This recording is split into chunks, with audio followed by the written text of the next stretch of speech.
Look at the havoc and look at the destruction that they've done to our country in such a short period of time. In just over a year, he has managed to literally kill the American dream.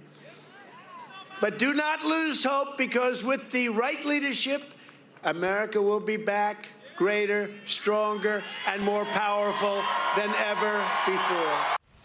Donald Trump ripping into Joe Biden's leadership failures while rallying thousands of Georgia supporters last night. Fox News contributor and former Wisconsin GOP Congressman Sean Duffy is here to react. What's up? Hey guys, good morning. God, I gotta tell you what, I miss him so much.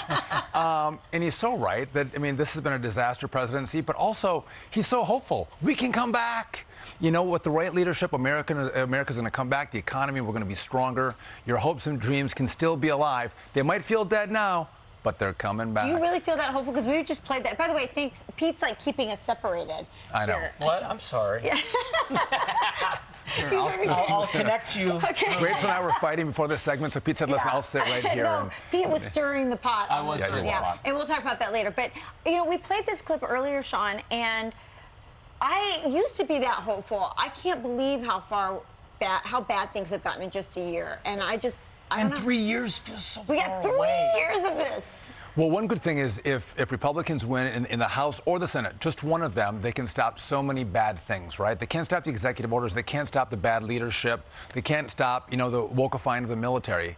But they can stop the bad legislation. So that is one hopeful thing. They can mute Joe Biden. But you're right. I mean, 3 years is a long time. But again, I think the American people can hang in there. As you always mention, Rachel, it wasn't that long ago that we knew how good it could be. We saw how great the economy was under Donald Trump. People, listen, I was talking to the guy this morning at the coffee shop. It's like, listen, you could, if you had an employer who wasn't paying you well, you go, listen, if you don't give me a raise, I'm going to go down the street because the next guy is going to pay me even better and give me a signing bonus. There was that much competition for labor. Donald Trump was making sure that we had better regulations, better taxes, and it was putting tariffs on China, and it was bringing jobs back home. Yeah, but now no one wants to go to work. Yeah, Sean, without putting... That's a different problem. So there's a lot of problems that can manifest in 3 to 4 years' time, and they are more than just on the policy level. They can become ingrained into the cultural level. So without putting a name on it, meaning... Try not to answer my question with the name of a person. Instead, let's make the person Sean Duffy.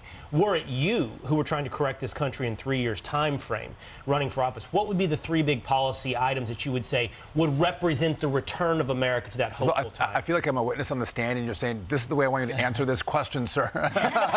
He's legalizing me. I want to know what gets us back on track. Listen, I think it's very simple. I mean, you have to have smart regulations. You can't overregulate people, but we still need regulations in America. Smart regulations. You need smart taxes, right? I mean, we got to pay taxes, but you can't overtax people. And then, listen, I think China is the greatest threat that we face, and I'm okay with the tariffs on China. Again, smart tariffs to make sure that I mean, we have American business leaders that have sold this country out.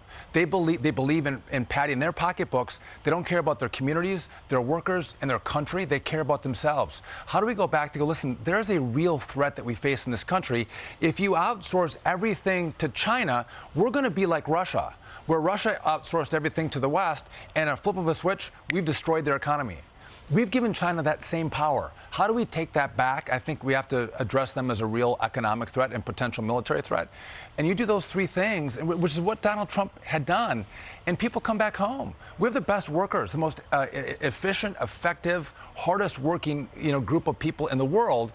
You just got to set up an economy that makes sense for businesses to come back here and invest. And I know another one you would agree with, because you've got a Fox Business and Fox Nation summit on it, is energy independence. It's a huge one that we've lost under this. Tell me about the summit that you're doing. Just quickly on that point, if we might have some more regulation, a little higher labor costs, if you have lower energy costs, you can make up for that, right? I mean, it makes sense, and we have a ton of energy here. So we're doing a summit on Tuesday. We're going to talk about how energy markets work with Charles Payne. The impact of energy, not just at the gas pump, but on electrical costs, on heating our home costs. We're going to talk about the policies that got us in this place and how we get this back to energy independence and more supply and lowering costs at the pump and putting more money back in the pockets of Americans. And Pete and I just learned that, by the way, the Duffy family's doing all their part to help American energy independence. They've been fighting during the commercial break about whether or not Sean can get, what is it, an EV? He's thinking about an electric car. And Pete's wrong on this. She does, but listen, so this I'm was with Rachel. Hold on a second. Can I just make one quick point? I'm not going to let This was not about electric. This was about safety. Listen, I was looking at a Tesla only for the safety reasons. I was looking like 8 months ago, and I think they're the safest vehicles, the best technology. And now all of a sudden we have this explosion in gas prices, and Joe Biden's pushing EVs, and Rachel's like, hell no, we're not getting an EV. We like gas, but we drive a Suburban and a Ford F-150. 14 miles to the gallon. It's expensive, Pete. A lot of kids. Can I make an executive? I can't drive a Prius. Can I make an executive producer suggestion? We cannot fit in a Prius. You two should have this debate on your From the Kitchen Table podcast. Yeah. You should break down the familial EV versus 36-gallon F-150 debate. I'm going to invite Elon Musk to come in and moderate the debate. I have a title for that podcast. It'll be the Green New Duffies. That's after the crypto debate we have to have as well. Yes, you started crypto fights. You started green energy fights in our house. That's a good podcast. I want to see you going at it over those issues. Kitchen Table podcast. Congrats on the summit too. Is it live or can people catch it? So it's going to be live on Fox Nation on Tuesday, and then we're going to air it later in the week on Fox Business. Very cool. Awesome. Energy so important and having an impact on national security right now as well. All right.